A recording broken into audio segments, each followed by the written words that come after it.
In our series of letters from African journalists, Ismail Einashe considers how Somalia's storytelling tradition has changed since the civil war.I recently met the award-winning writer Ubah Cristina Ali Farah at a literary festival on the Italian island of Sicily. She is a member of a handful of globally acclaimed Somali female writers, including Nadifa Mohamed, who was recently shortlisted for the Man Booker Prize for her third novel The Fortune Men. For centuries, Somalia has been known as the nation of poets, but this tradition has largely been the preserve of men. It is unusual for Somali women to be the primary storytellers, yet they are now the ones taking on that mantle in the diaspora. Ali Farah tells me this is because they have more space outside Somalia to pursue their literary ambitions, unshackled as they are from the cultural expectations placed upon them in a male-dominated society. And what is more, their freedom to write comes from the fact that they are finding their voice in colonial languages such as Italian and English that they have made their own. Ali Farah was born in the 1970s in Verona in Italy to a Somali father and an Italian mother. Her father had left Somalia to pursue his education, and then returned home to build a new independent nation, taking his new family with him. Growing up in Mogadishu, Ali Farah was educated in both Somali and Italian. She was an avid reader and diligently kept a diary of her everyday encounters in the Somali capital. In 1991, at the age of 18 and with a baby son, Ali Farah was forced to flee the escalating violence as the country descended into civil warfare, which continues to this day. She first returned to Italy but now lives in Belgium. Hundreds of thousands of Somalis fled, and their experiences inspired her to write, especially about the stories of women. She says they have a special memory of what happened as they were often on the front line of the conflict. She wrote, she says, so that Somali women would not be forgotten. My main questions were, what happens when everything you are born into has been destroyed?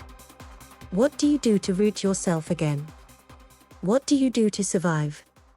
Her first novel, Little Mother, published in 2007, centers on two female cousins who are separated and eventually find each other in Europe. On a personal level, Ali Farah found that writing fiction was a way to root herself again in a foreign land. For centuries Somali was a spoken language, only becoming a written one with a Latin script in 1972. This influenced its literature. Poetry was recited, memorized and passed down the generations.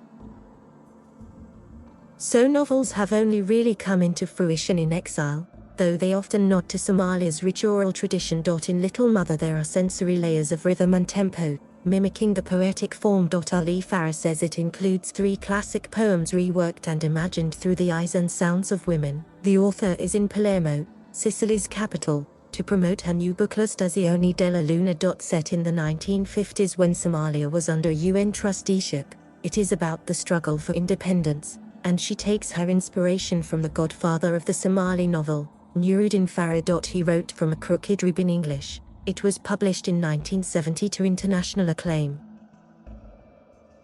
It centers on the story of Elba, a young female pastoralist who escapes an arranged marriage, running away to Mogadishu where she finds herself again subjugated by men. Ali Farah names her main character after Elba. It's a tribute to Nuruddin, she tells me. But her Elba escapes to a more emancipated world with modern possibilities for Somali women.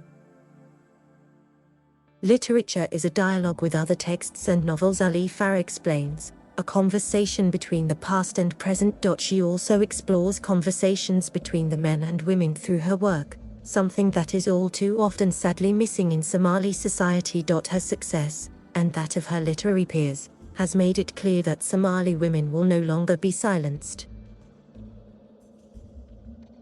Thank you for watching. Please subscribe,